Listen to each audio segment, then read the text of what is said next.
right, before we get started with A Midsummer Night's Dream, I do want to give you some background on Shakespeare. So first we're going to start with some well-known facts about the old W.S., William Shakespeare. He's considered one of the greatest English writers of all time, and his plays and sonnets have been translated into all language musicals and ballets. So you see Shakespeare all over popular culture. He was born in Stratford-upon-Avon, England on April 23rd, 1564, and he actually died on his birthday in 1616. Okay? His works are the most quoted in the world other than the Bible. So a lot of the phrases that we hear every day, a lot of the words within our culture were begun by Shakespeare.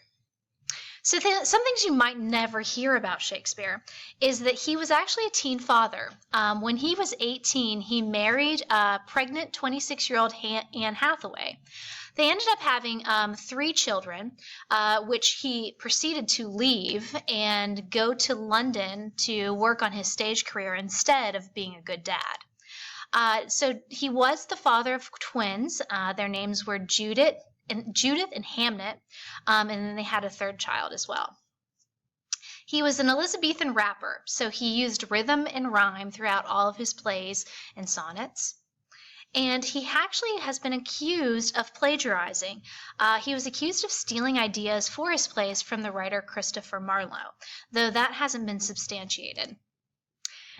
So to really get a good understanding of what theater was like during Shakespeare's time, we really need to talk about London and what London was like in the 1500s.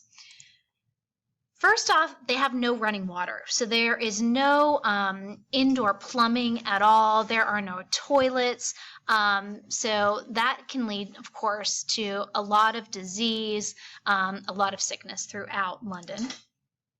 The Thames River and its streets were actually polluted with raw sewage because if you don't have any toilets to go to the bathroom in, then you just dump it out the window. And that's pretty much what people were doing to get rid of their human waste. They used chamber pots, and as I said, they would throw those out the windows onto the streets. And there's actually a neat little story about why men walk on the outside of a sidewalk closest to the road rather than women. It's not so they don't get hit by a car, so women don't get hit by the car. It's so that men would take the stuff that was falling from the sky and protect the woman from getting splashed with it. So that's why actually men would stand closest to the street, because when that stuff's fallen from the sky out of an apartment building, they wanted to protect the women. They used a lot of trees for fuel. So there wasn't, an emphasis on gas or coal for fuel. It was using the trees around them. And poverty was just rampant. So many people were very poor, very, very poor. So, with disease, with poverty, we have a lot of people who aren't really, being provided with the basic necessities of life. And people are living in very crowded areas as well in London. So in regards to personal hygiene and health, this is pretty interesting. Bathing was actually considered to be dangerous. And it was easier for the rich to actually get baths because they had servants who would take care of them. But most people thought that if they were going to bathe, that something bad would happen to them. So many people avoided it simply because that was kind of, an urban myth. So you can imagine, body odor is pretty strong. They don't have deodorant during this time, and they're not bathing. Not only that, they never changed their clothes. So basically, people had about 1 to 2 sets of clothing that they rotated, and they never washed. Just sounds so yummy and appealing, doesn't it? Childhood diseases caused many children to actually die before the age of 5. So, we have this poverty, we have disease, and a lot of children aren't surviving because of it. We also have the bubonic plague going on during this time, which was carried all through London by rats and flies, and it was killing people left and right. So, in regards to their clothes, as we said, they really weren't used to washing their clothes, and they had one set that pretty much lasted them through the entire year. They slept in their underclothes, and they pretty much never changed their underwear. So not only are their clothes dirty, but they don't change their underwear either. Their clothes were handed down from the rich to the poor. And here's an example of something that men would wear called a doublet and hose.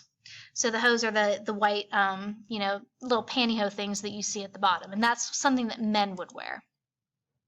So the theater in 16th century was absolutely amazing and very unique. Plays were performed in the courtyards of inns for a very long time, until the first theater actually opened in 1576. They would perform their plays during the daytime in the open air. So, imagine a play that is outside where, the sun is shining down, there's clean air coming in. Well, not really in London because it was pretty gross during that time, but it's just wide open. So it's not anything like, going to the DPAC and seeing a performance. This is much different. They had a very limited set design, so instead they relied a lot on music and sound, costumes, props, and description to really bring the performance alive for the audience. And many plays would have a narrator to give even further description of what was happening. So here is the Globe Theater. The Globe Theater is Shakespeare's theater, and it's called the Theater in the Round. You'll see, based on both of those pictures, that it is round. I've actually gotten the opportunity to go 3 times to the Globe. I saw 2 performances, Richard II and Romeo and Juliet, and what an amazing experience. So if you're in London, you must go to the Globe. It was built in 1599, and it was on the wrong side of town. So if you walk outside of the Globe, right along the right-hand side is the Thames River. And if you look across the river, you're able to see the Tower of London and, where all of the rich lived. So we're on the other side of town. We're on the side where the poor people are, basically. The people who performed for Shakespeare's company within the Globe were known as the King's Players, and Shakespeare was one of the performers as well as the playwright. It only cost a penny to get in, so that made it really affordable for people. Everyone could go to the theater. And because everyone could go to the theater, they would not only perform their piece, but they also would send political statements about, what was going on in London at the time to try to convince people, of what side of the coin they should be on, so to speak. So here are the actors. Very interesting. All of them are men. Even the parts that are played by women are played by men. Young boys would play them particularly because many times they would still have the high voice that wouldn't have, transferred or transformed into being a man at that point. They would have no actual kissing or hugging on the stage. And they did have to speak very loudly. They weren't like mic'd up or anything for anyone to hear them, so they really had to project their voices. So the audience, if you look at that picture, this is the very front of the stage, and this area is known as the pit. Okay, and all of the people within the pit are called groundlings, and that's pretty much where the poor people would stand.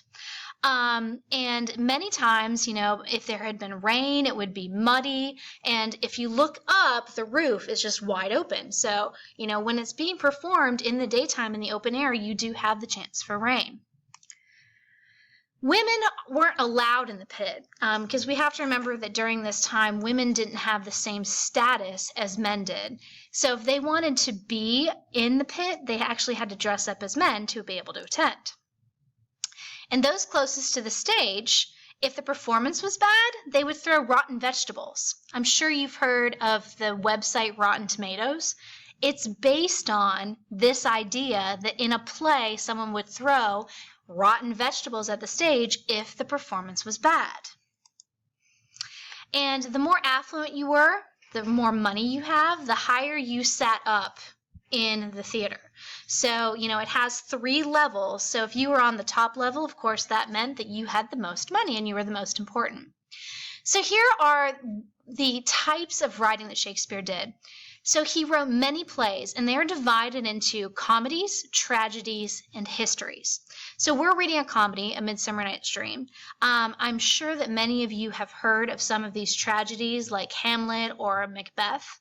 And history plays, they gave, the background of a historical figure. He also wrote 154 sonnets that were known by their numbers, and we're going to read one of these sonnets when we finish Midsummer Night's Dream, so you can get that perspective as well. So, A Midsummer Night's Dream.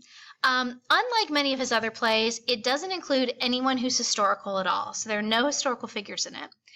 And it's based on the Feast of John the Baptist, which was celebrated as an English festival on Midsummer Day.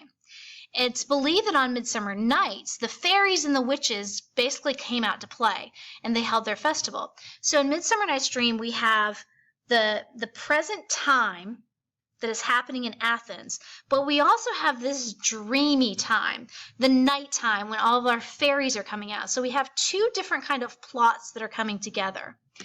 And to dream about a midsummer night was to conjure up images of fairies and witches and other similar creatures and supernatural events.